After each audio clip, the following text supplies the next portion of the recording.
নমস্কাৰ ৰাইজসকল, মই আজি দিনত ভাত বনোৱা নাই।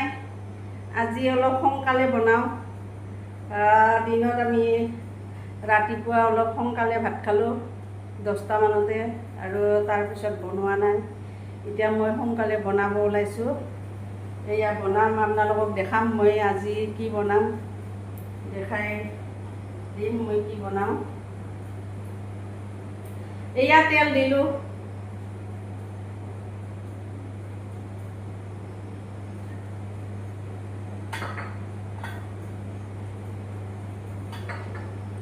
তেল দিলোঁ। আজি বনাম মই এই গাহৰি। গাইসকল, মই আজি গাহৰি আলু বনাম। গাহৰি বইল কৰি লৈছোঁ। গাহৰি বইল কৰি পানীটো চিকি দিলোঁ আৰু ভালকৈ ধুই দিলোঁ। এতিয়া এইখিনি গাহৰি আজি বনাম আৰু পিঁয়াজ কাটি লৈছোঁ। তাৰপিছত এই আলু লৈছোঁ।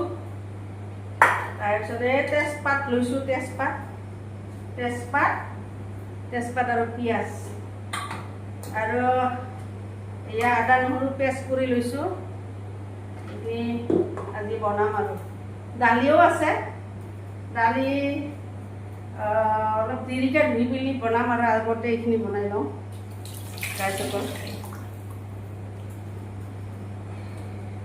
এতিয়া এই পিঁয়াজখিনি দিলোঁ। পিঁয়াজ আৰু তেজপাত দিলোঁ এতিয়া, আৰু কুকাৰত ভাত বহাই দিছোঁ।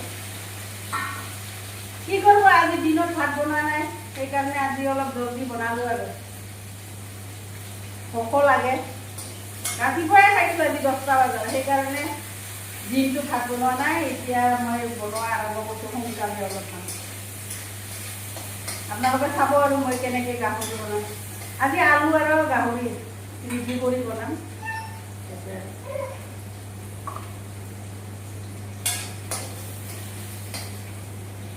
বহুত গৰম, বাপৰে, গৰমত থাকিব পৰা নাই।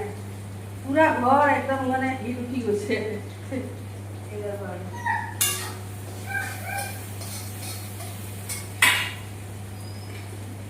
এতিয়া মই গাহৰিখিনি বহাই দিম। বহাই দিলোঁ। এয়া